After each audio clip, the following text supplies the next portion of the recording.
sua Bíblia, por gentileza, lá em Mateus, né? Só para contextualizar, vamos fazer o seguinte, eu vou ler a partir do versículo 43, porque na semana passada nós estudamos o 43 e o 44. Então, para não perder o contexto, eu vou ler os dois e já sigo com a leitura do 45 ao 48, tudo bem?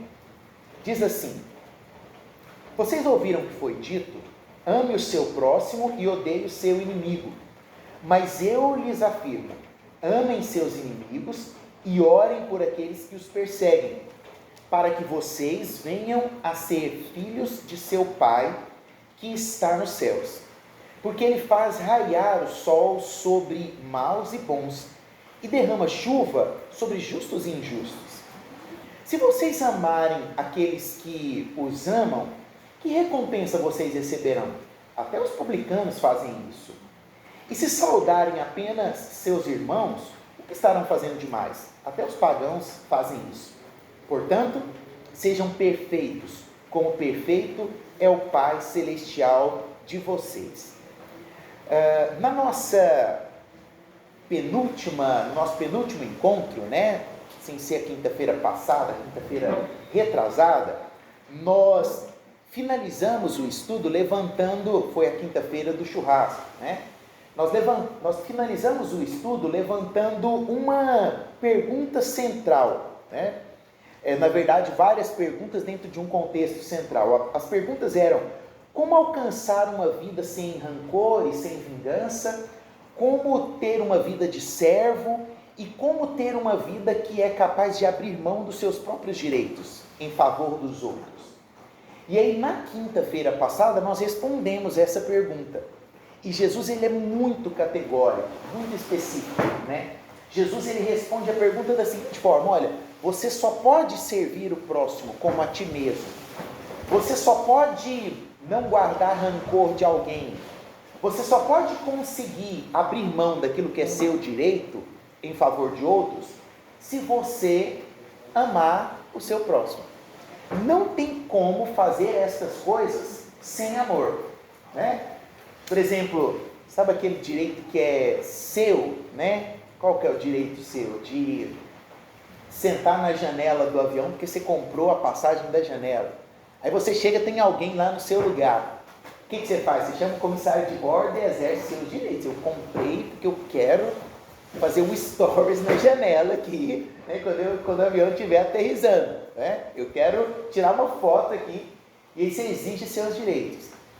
E Jesus, ele fala que a gente só abre mão estou dando um exemplo assim corriqueiro, mas existem outros, né, direitos que são muito maiores. E a gente só consegue abrir mão desses direitos em favor do outro quando a gente ama. Você só consegue não ter vingança, e aí nós vimos, né, a frase do filósofo e grande pensador dos tempos pós-modernos, né? Como é que é mesmo?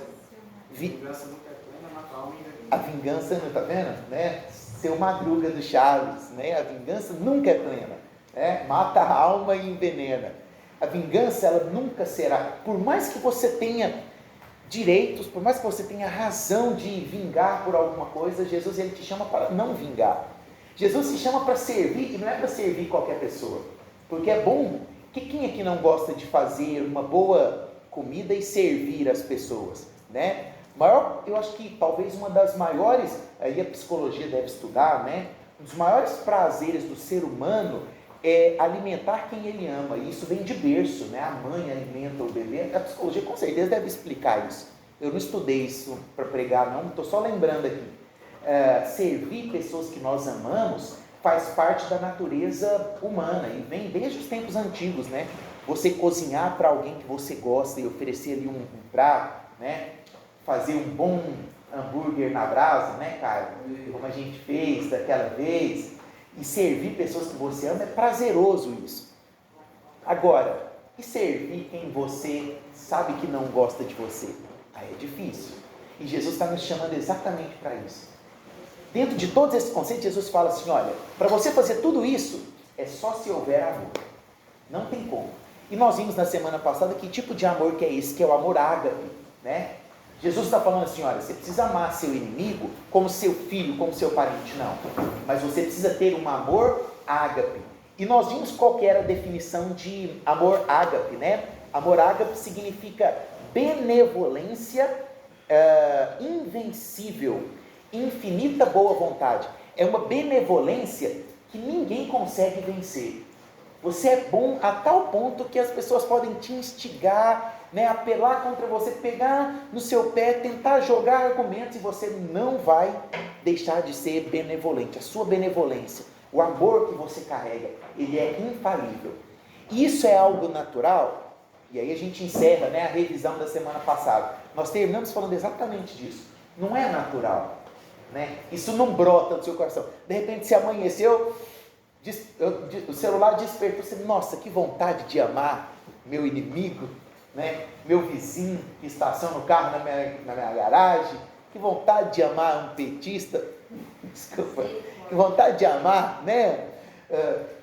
Enfim, isso é algo que é produzido no coração. Você se dispõe, você se propõe a amar aquela pessoa que às vezes não gosta de você, que às vezes fala mal de você. É um propósito. E aí, dentro desse aspecto, nós precisamos de Jesus. Porque somente com Ele que nós conseguimos exercer o verdadeiro amor. Sabe, as pessoas são bondosas porque existe dentro da natureza humana uma parte de bondade, sabe? Então a pessoa ela pode servir uma sopa na madrugada para alguém, ela pode dar uma cesta básica no final de ano, ela pode fazer coisas boas, mas ela só será verdadeiramente boa se ela tiver Cristo Jesus no coração. Toda a nossa bondade não é nada se ela não for fomentada e exercida pela presença de Cristo Jesus em nós. Dito isso, Jesus então agora ele vai finalizar esses aspectos do amor, trazendo a mentalidade das pessoas que estavam ouvindo ali, trazendo a mentalidade dos discípulos, que eu acho assim, esse momento aqui, talvez Jesus já tinha dado, né, tanta pancada, né? Olha, vocês falam isso, mas eu lhes digo isso. Vocês falam, o próprio, né, da semana passada, vocês ouviram, ame seu próximo e odeie, eu lhes digo, né, amem seus inimigos e orem por aqueles que os perseguem. O pessoal já estava assim, que ensino que é esse? Da onde que saiu esse homem? Não é esse tal o filho do carpinteiro? Da onde que vem tal propósito de reino dessa maneira, dessa forma? E aí Jesus então ele vai trazer dentro desse sentido 4 fundamentos para que nós possamos entender tudo isso que ele está pregando aqui. Quais são esses 4 fundamentos? Primeiro, nós observamos aqui nesses versículos Jesus fazendo uma ordem, dando uma condição, fazendo ou propondo uma recompensa e gerando um desafio. Nós temos 4 aspectos que Jesus ele aborda aqui. E eu gostaria de expor, né, dentro dos versículos, cada um desses 4 aspectos que Jesus faz aqui. Começando pela ordem que Jesus nos dá. Qual é a ordem que Jesus está dando aqui? Né? Jesus diz assim, nosso amigo pamonheiro chegou, né? Dá aquela pausa aqui, só, né? Parece que ele aumentou o volume hoje, não aumentou? Né?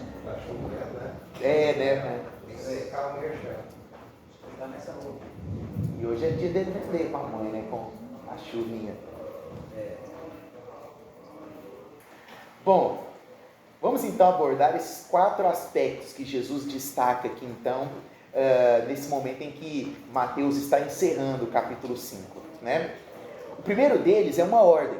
Qual é a ordem que Jesus estabelece para aquelas pessoas que estão ali ouvindo os seus ensinos?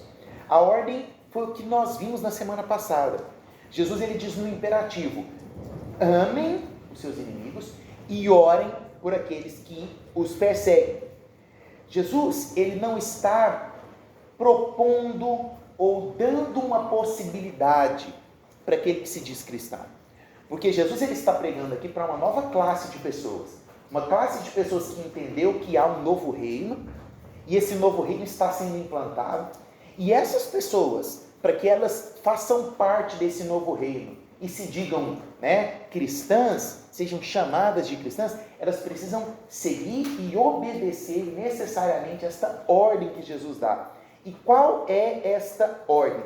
Amar e orar. E nós vimos muito bem que isso é algo que tem que ser determinado dentro do nosso coração.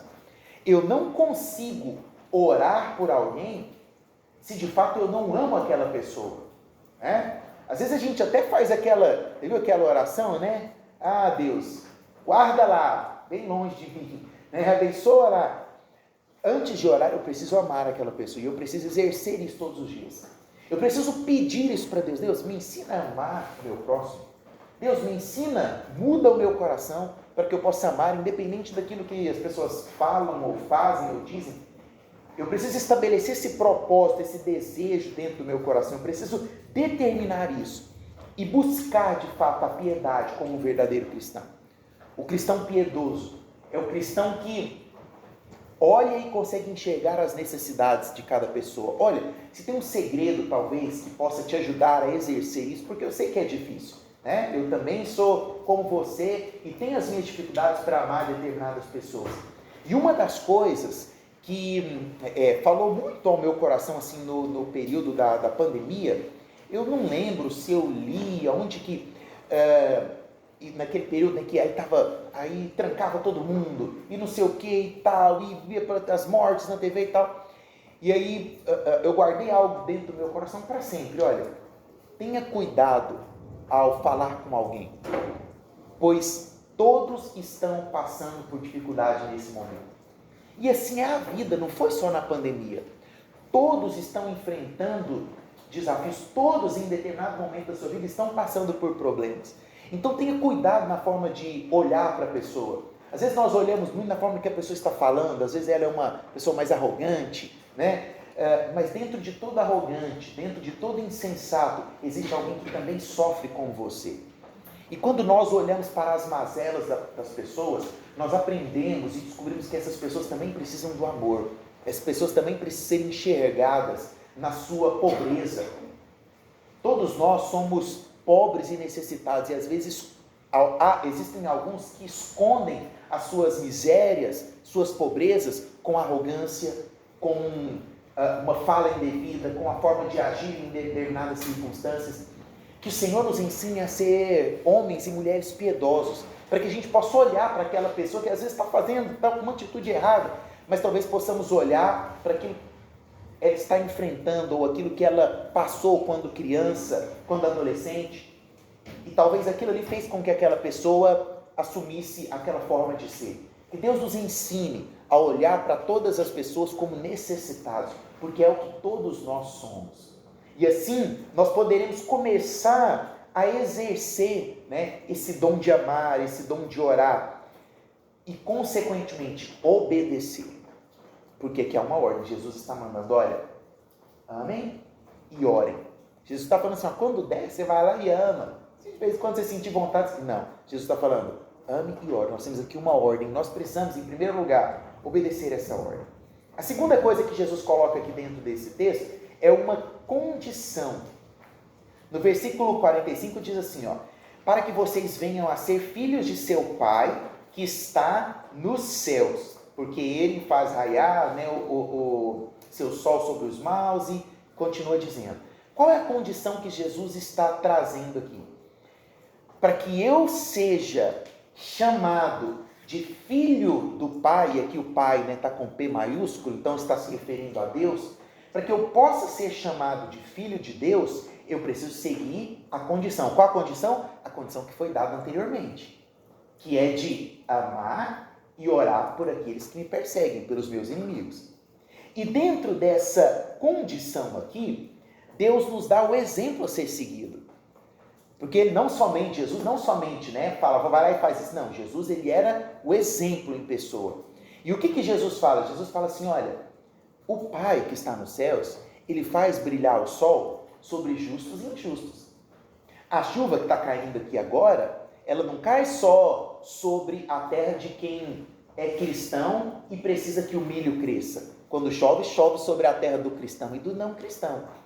Jesus, ele não separa o dom da benevolência. Deus, ele não separa e faz distinção do dom da benevolência. Logicamente que a Bíblia é muito mais profunda e nós sabemos que há uma distinção, né, de predestinados e não predestinados. Mas algumas, e aí nós chamamos isso algumas vezes de graça comum, ela brilha sobre todos. A graça comum, ela resplandece sobre todos. Deus nos deu, né, o dom da visão, que é precioso, né? Você já se imaginou, principalmente agora na sua idade, na fase adulta, ficar sem o dom da visão de um dos seus olhos? Que preciosidade é a característica fisiológica da sua íris para receber e sentir, né, receber ali todos os fótons dos raios solares e permitir, né, com que você enxergue, por exemplo, a beleza de uma flor, a beleza do sol nascendo, né, ao amanhecer. Isso é um dom divino, é uma graça que Deus deu a todos, aos bons e aos maus. E aí o que nós aprendemos com isso? Que se Deus dá o sol para os bons e para os maus, a chuva para aquele que o adora e para aquele que não adora, quem somos nós para ficarmos escolhendo as pessoas que nós vamos amar? Nós não somos nada. Se Deus, que é Deus em sua infinita graça, poderia... Você acha que Deus não poderia fazer isso? Deixa eu escolher aqui meus predestinados para fazer chover só na casa deles, né? Deus podia... Lógico, Deus é soberano, Deus é poderoso, mas Ele não faz isso. Deus estabeleceu algumas regras, algumas condições gerais para a humanidade, como as leis da natureza, e Ele deixa que elas alcancem a todos. Deus deu o dom da visão, o dom do olfato, né, para sentir a fragrância de um bom perfume para todos.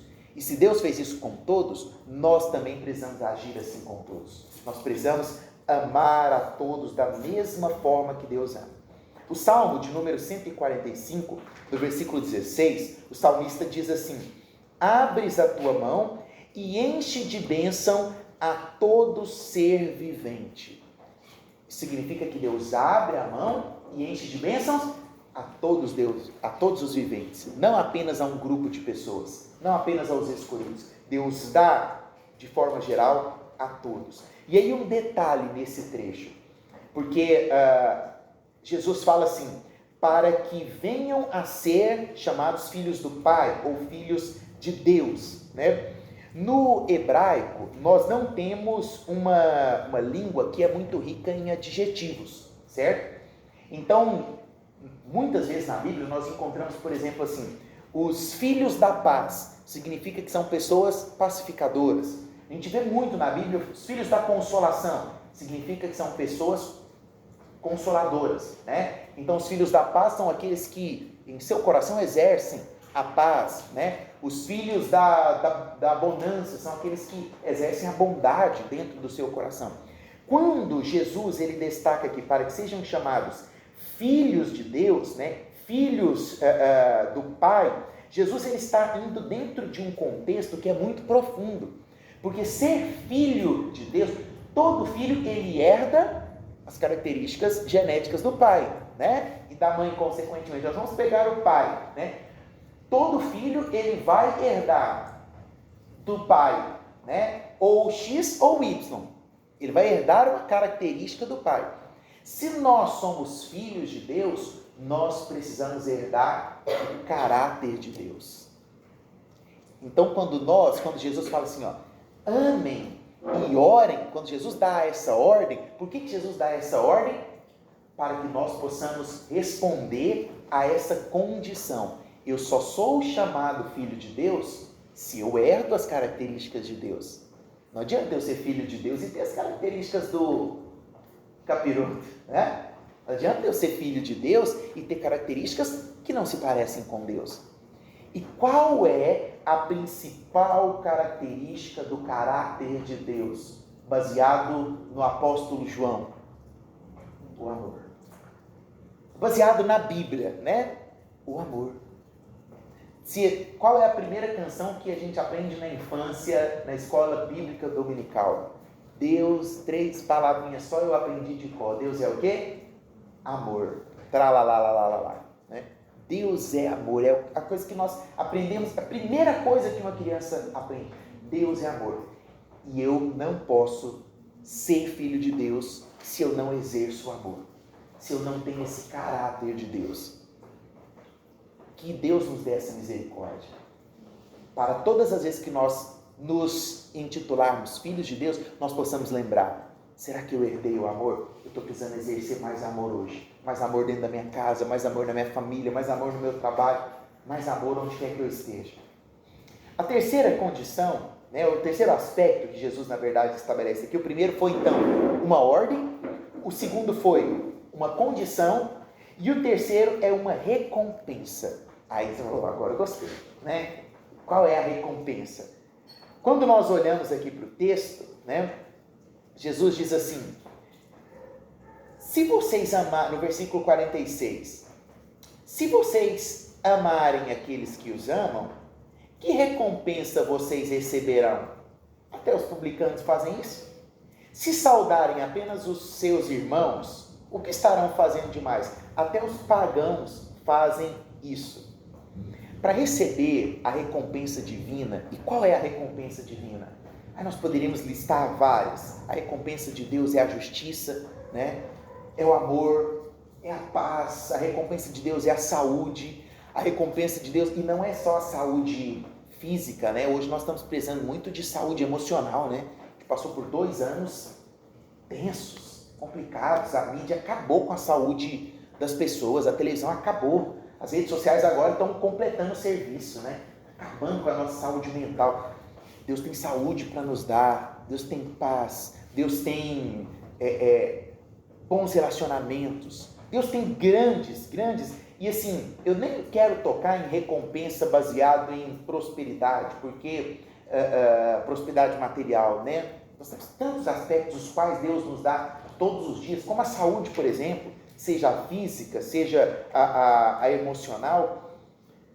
Quando nós, buscamos uma recompensa, e para receber de fato essa recompensa, e o tipo de recompensa que só Deus pode nos dar, eu não posso apenas amar os meus pares, eu não posso apenas amar os iguais. Quando eu amo os meus iguais, eu estou me nivelando a um publicano. Quando eu amo aqueles que eu gosto, eu estou assim, me rebaixando ao nível dos escribas. E o que Jesus considerava os fariseus e os escribas? Mentirosos, usurpadores. Jesus criticava veementemente aqueles homens. Eram homens falsos, eram homens que pegavam a lei apenas em prol dos seus próprios motivos, desprezavam os necessitados, acabavam com as mulheres, com as crianças.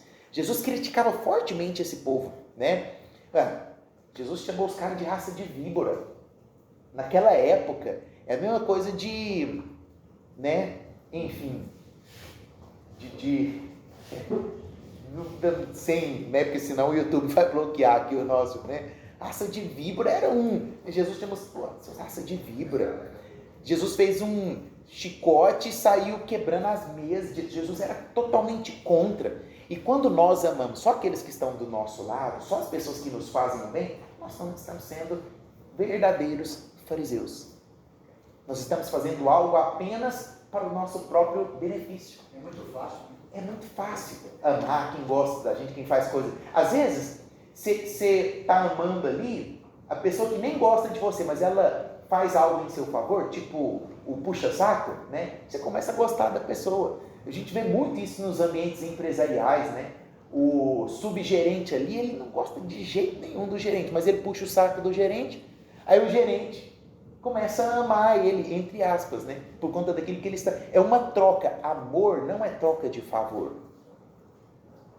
Até rimou, Amor não é troca de favor.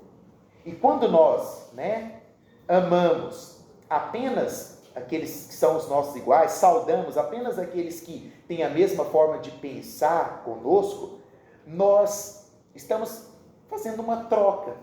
E Deus, o cristianismo, o evangelho não é baseado em uma troca. Porque nesse sentido nós estamos apenas querendo receber aquilo que Deus muitas vezes tem para nós. E não adianta fazer troca de favor com Deus. Para que eu possa receber a bondade, a benevolência, a justiça, o amor de Deus na minha vida, eu tenho que amar de verdade. Eu tenho que exercer de forma genuína aquilo que de fato é o amor. Eu tenho que subir para outro nível, a forma com a qual eu aceito as pessoas, né? Muitos aceitam pela situação, pela circunstância, né? E dizem que amam as pessoas apenas pelo status, apenas pela troca, apenas por aquilo que ele vai ter de benefício, né? E nós temos visto que não é essa a recompensa que nós queremos. Porque esse tipo de recompensa é uma recompensa muito fútil. É uma recompensa que se perde. Quando você começa a gostar de uma pessoa porque ela te faz favores, você está tendo uma recompensa que vai ficar aqui nessa terra. Favores passarão. Nós precisamos amar de verdade, porque aquilo que nós queremos, aquilo que nós almejamos, não vem dessa terra. Quem é que pode te dar bondade? Quem é que pode te dar paz? Ninguém. Onde é que você pode encontrar a feira do comércio? Né? Tem uma feira muito boa aqui em Goiânia. Você encontra vários itens. Né? Qualquer coisa você fala com o cara, ele vai te indicar. Você tem de tudo lá ou não tem, cara? Tudo. Tudo que você precisar. Você achou que eu te pedi? Não achei. Não achou? Estou procurando. Eu pedi para ele encontrar uma Bíblia histórica lá, até Bíblia da década de 1800 e... Eu vi uma lá, era 1900 e pouco. Mas ela é católica, ela tem... Não tem problema não, é para coleção dessa aqui, esse que eu quero. Mas enfim, né? Depois ele te conta onde que é esse lugar lá, te passa a localização e tal. Você está ganhando comissão para indicar? Mas nessa feira do caro, não se compra paz. Não tem nenhuma banquinha lá vendendo bondade. Não tem nenhuma lá vendendo amor, retidão, saúde mental. Isso a gente só recebe como recompensa divina. Só recompensa de Deus. Por último, o quarto aspecto que Jesus coloca aqui é a imposição de um desafio. Jesus, na verdade, Mateus, ele encerra o capítulo 5, né, propondo aqui um desafio que Deus lança dentro desse texto. O desafio está no versículo 48, que é o último versículo. Diz assim: portanto, sejam perfeitos, como perfeito é o Pai Celestial de vocês. E aí a gente para e fala assim, Jesus colocou um desafio impossível, né? Porque nós sabemos que não existe ninguém perfeito. E você fala assim, como que Jesus está me dando um desafio, sendo que Jesus sabe que eu não vou conseguir cumprir esse desafio, porque não tem como ser perfeito, como perfeito é Deus que está nos céus. Aí nós precisamos investigar e cavar dentro do grego, né? E nas minúcias daquilo que Mateus estava querendo dizer. A palavra perfeito no grego, e a palavra exatamente utilizada aqui, é o teleios, que o teleios era muito usado quando um adolescente sai da adolescência. Então olhava ali para aquele garoto e falava assim, ele saiu da adolescência e virou homem. Então ele agora é um homem no teleios. Ele é um homem completo, um homem perfeito. Ele atingiu a maturidade, né? Ou então quando você tinha um animal que seria levado para o sacrifício. Então o sacerdote olhava lá o animal, vinha aquele, né, era uma ovelha gordinha, peluda, e falava assim, essa ovelha aqui é teleios. Ela está apta para ser oferecida no sacrifício o qual ela foi proposta. Trata-se de algo funcional, sabe? Algo que foi feito para cumprir um objetivo. Eu fui organizar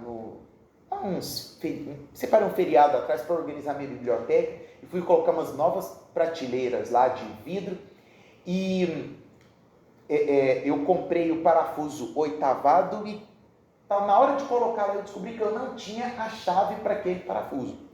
Aí eu fui comprar o parafuso. Quando eu cheguei lá eu não sabia falar para o vendedor lá da ferragista a medida. Então eu falei assim, eu preciso testar. Aí me emprestou alguns, eu levei, né? Esse aqui não serve, esse aqui. Aí de repente um encaixou perfeitamente. Falei, esse aqui, essa é a chave perfeita para os parafusos que eu estou colocando aqui. Então eu encontrei a chave ideal, funcional, que foi feita exatamente para torcer aqueles parafusos.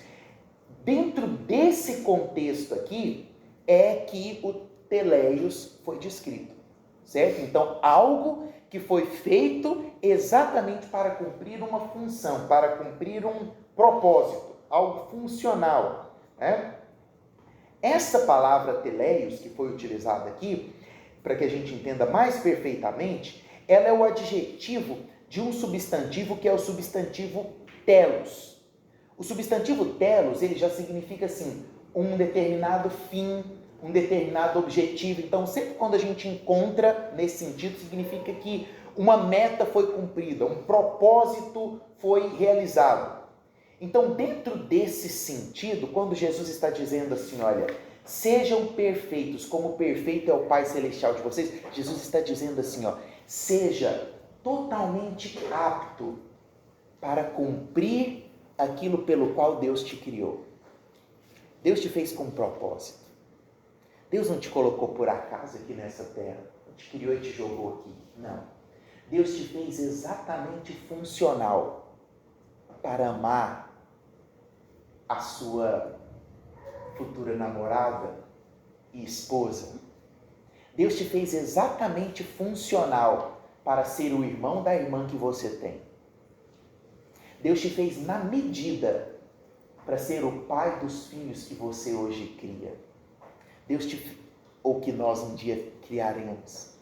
Deus nos fez exatamente funcional, como chave e fechadura, para sermos os filhos perfeitos, para sermos a meta a ser atingida, o objetivo dos pais que temos.